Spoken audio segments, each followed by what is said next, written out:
Thank you for the comparison of these 18 methods. I made a list. It's 18 different type of projects that I reuse. Yes, thank you.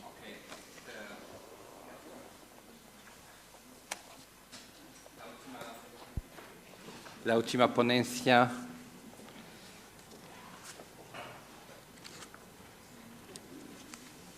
la tenemos. A ver.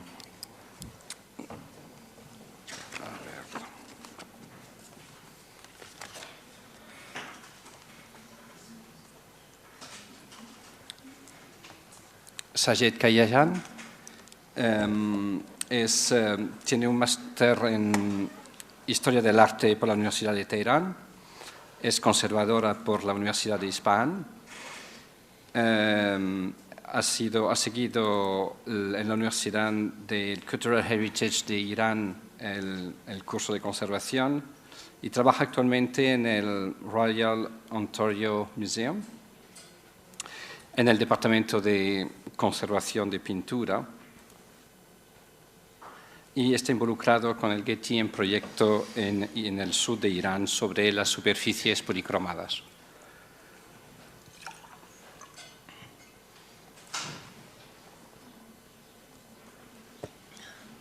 Good afternoon, everybody. Thank you very much for the opportunity. And what I want to explain for you here is one of my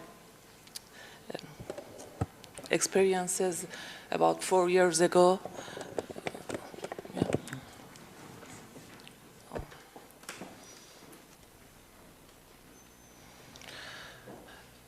It's a conservation of a plaster inscription that was situated in the Shushtar, Iran.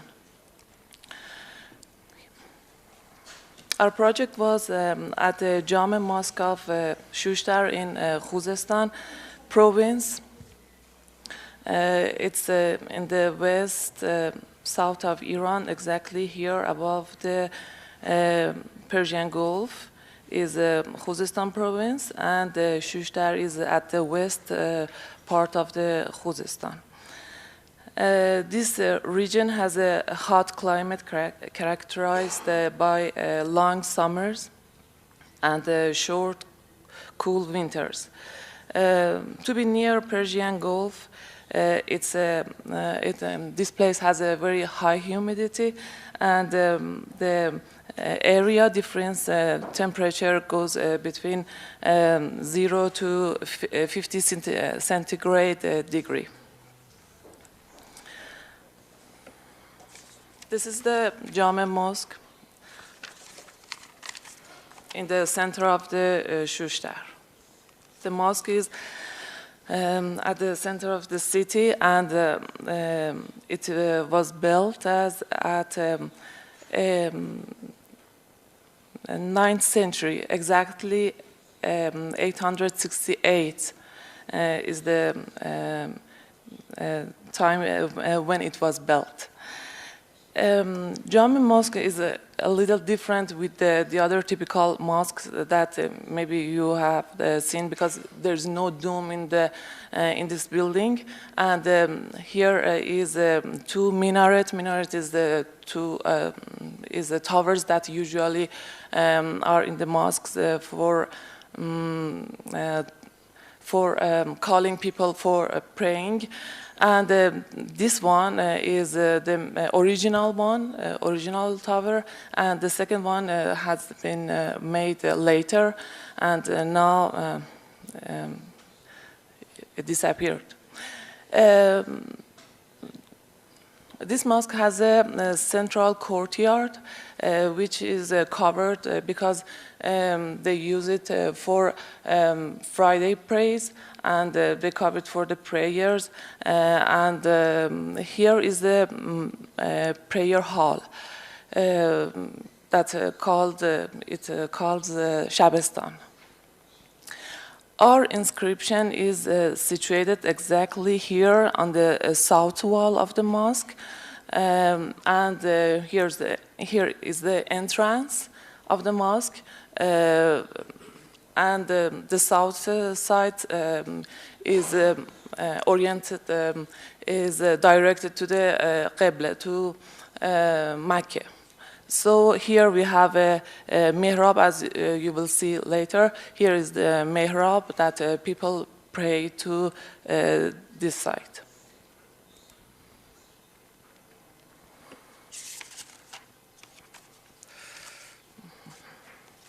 As I told, this mosque is at the center of the city. It's like an assembly hall. Often a religious college. Most of the times a political and a social center for people.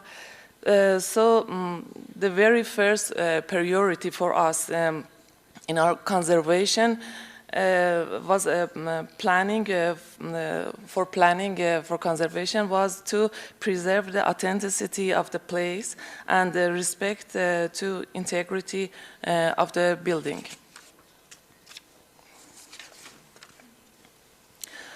As I told you,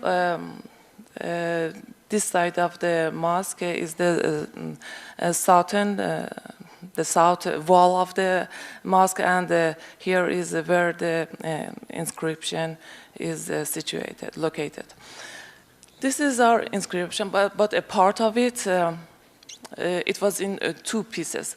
The right wing had about 14 meter long, and the left wing about 26 meter. And in the middle of the inscription is a mihrab. Before there was an old mihrab, and this mosque has a lot of repairs in different times.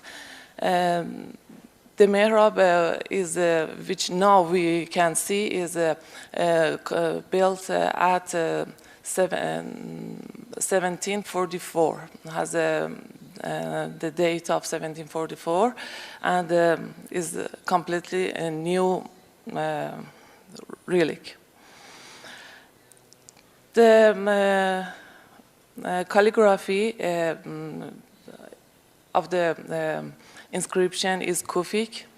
It's a decorative Kufic, and the material of the inscription is gypsum, mud, ash, and vegetable glue. As I will tell you, for the making this kind of plaster work, first they make a plasterboard, and plasterboard had been made with chopped straw and mud inside it, and a thin layer of gypsum on it.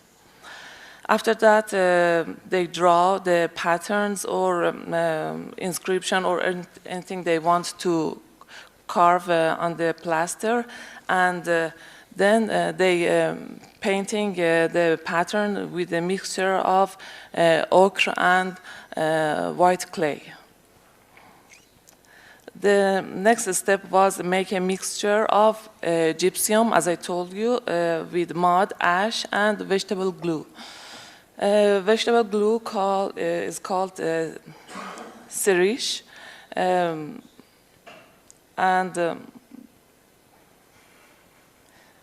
I don't know, the scientific name is difficult to pronounce, is Asphodylus albus. It's a kind of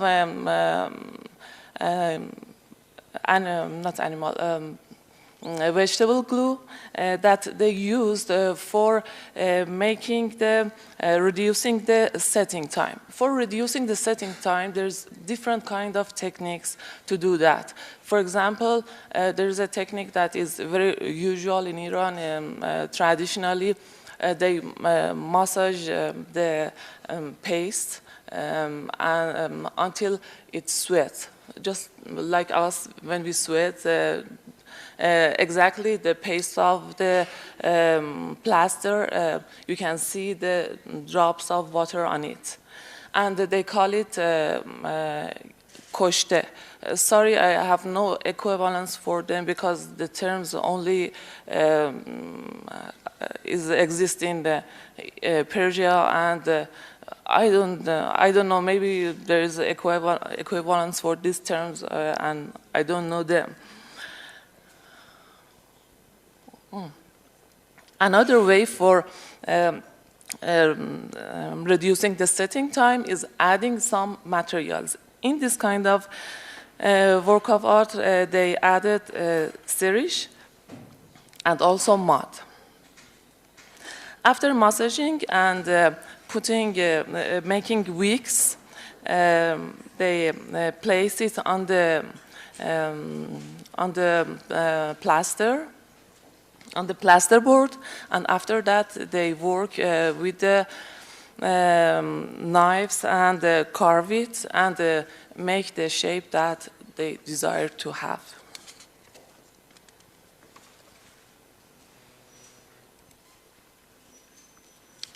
Here is different kinds of kufik. There are a lot of kinds of kufik that we had, but these two types here, type A, I call them, and type B. Indeed, it's type A is kufi movaraq. Movaraq means like leaves, and the second one is the kufi mushajjar, means with a lot of splits and branches and like the trees.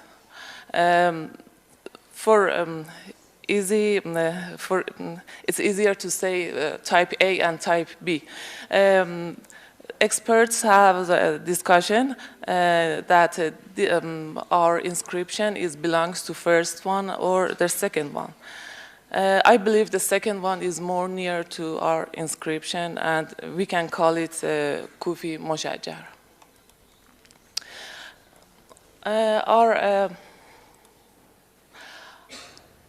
Our piece of our work had a different kinds of damage. One of them was a damp problem. As you can see here, it had been controlled, and there's no existence of any kind of damp before we start to work on it. But still, there were some damage that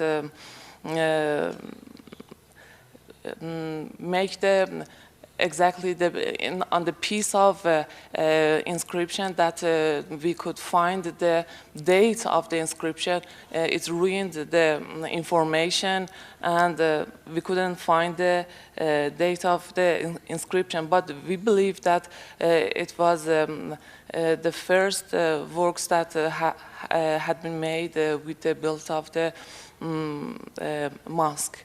I mean, the date of the mosque is exactly the same as the date of the inscription. And the other kind of damage that we had was biological damage, like birds dropping, insect nests, and also termites. As you can see, they was active in the building and make tunnels and tubes and droppings, and put some damage and on our work.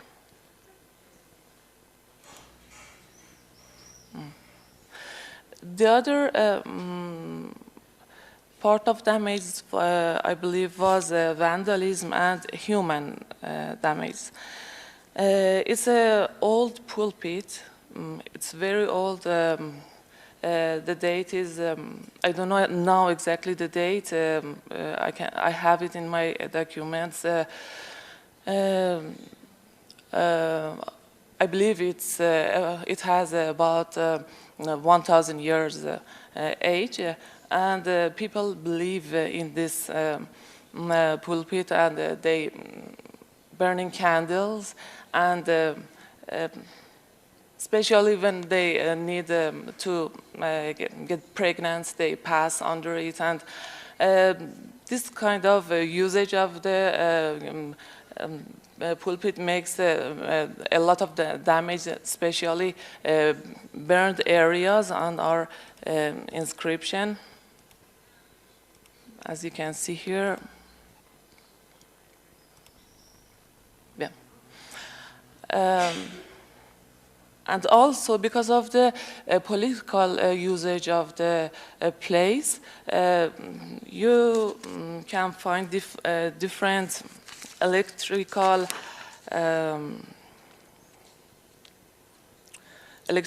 equipment and switch for lighting that people install it on the walls and sometimes on the inscription. One of the most problems that we had there was several repairs that we had in the different times, and they covered our inscription with layers of gypsum and color, and again gypsum and color, and it was a thick layer on it that make it unreadable. In some places, it was completely covered with plaster.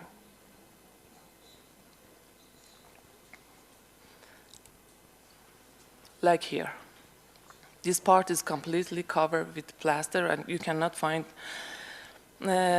anything. One thing that I forget to say was that we found that this inscription is a part of the Quran, and it's a surah called Yasin, from verse 21 to 23. So we could find what is the text of the inscription. So it helped us a lot. This is the situation before restoration. We documented everything before doing any kind of treatment on it. And here is the equipment that I told you. And the last damage of the structure was the movements of the building. Deep cracks on foundation wall, which with inscription was on it, show a structural movement which is not active anymore now. Jame Mosque is a brick structure supported on a thick foundation walls. Over the years, excessive step cracks occurred within the brick walls at many locations.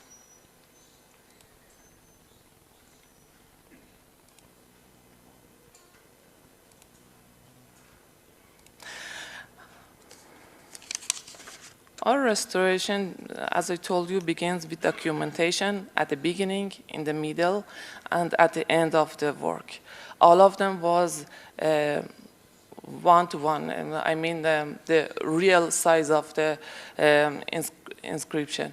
And usually the documentation is from the photography, but we prefer to take the pattern directly from the wall. We put the transparent paper on it and take all the damage, all the lost areas and everything to make sure that we documented anything. After that, layer removal, we had a layer removal. It takes about 10 months. It was very slow, just with the scalpel, and we didn't use any kind of chemical solutions because it's very it's a risk to use chemical liquids on plaster because it absorbs everything. So we didn't take this risk. And as I told you, we had some areas that was penetration of water, and we need a stabilization, especially on that area, and also on the total work. Then we had restored the lost areas. Some of these letters had damage or they were lost, but because we had evidence, and only in that areas we had the traces on the wall, we could make them again and give a totality and harmonization to the work. It was very important for us. The beauty of the relic was important because, as I will told you, it's a very active place. People living there and coming and going, and they use it. It's not a piece of scientific object for just observing and I don't know, test it or get sample of it. So it was very important for us to give a acceptable shape to the whole inscription. And also at the end, we had a general fixation. We prefer to choose 20% paralloid B72 because more than it makes it glossy, and it was not acceptable for us. And adding color on the paralloid in some areas just to harmonize and modify the lost colors.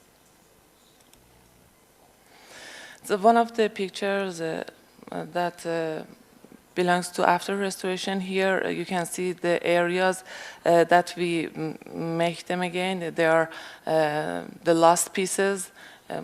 It's very obvious that the shape was exactly the same that we made it, and so there's no fake or make replica or going out from the principles of conservation.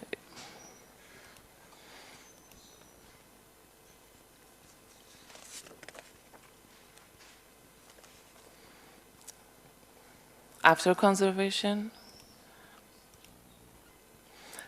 this is the mihrab that I told you. It's new. It's about has only 300 years age, and it's as I told you, it's situated in the middle of the inscription. And here I want to explain something that is very important. This part of the inscription is above the mihrab. After removing the layers, we find that here is a different order of bricks. And after researching, we find that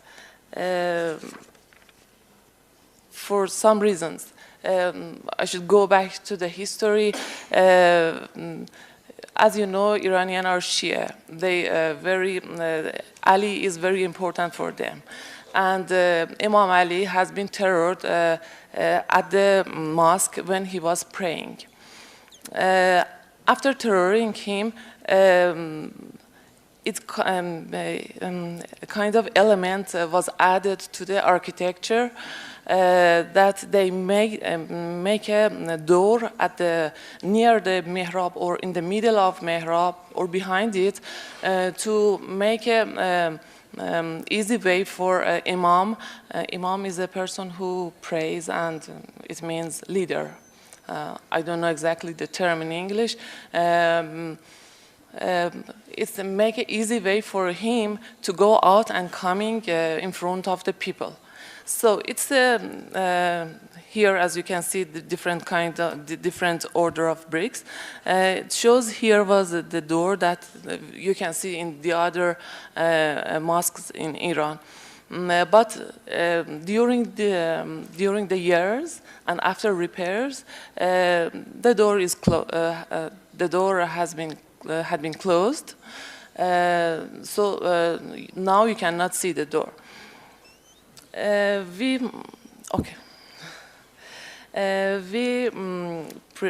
After the interdisciplinary discussion with the archaeologists and architects that we had, we decided to show this alteration in the building by a curve here, and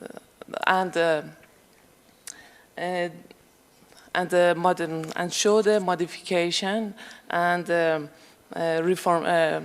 reformation in the building.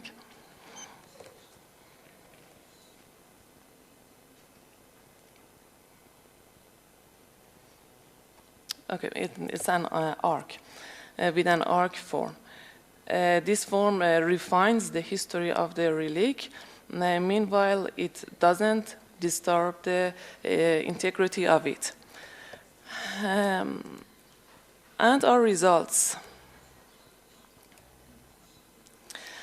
Our results was improve the legibility of the Quran inscription, reproducing lost areas, total stabilization, as I told you, and rescue the damaged part, and rehabilitate an area of religious importance, and also preserve the authenticity of the historical place. In fact, we use all scientific methods and materials to preserve not only the physical part of the relics, but also to preserve the spiritual values of any relic that we are working on it.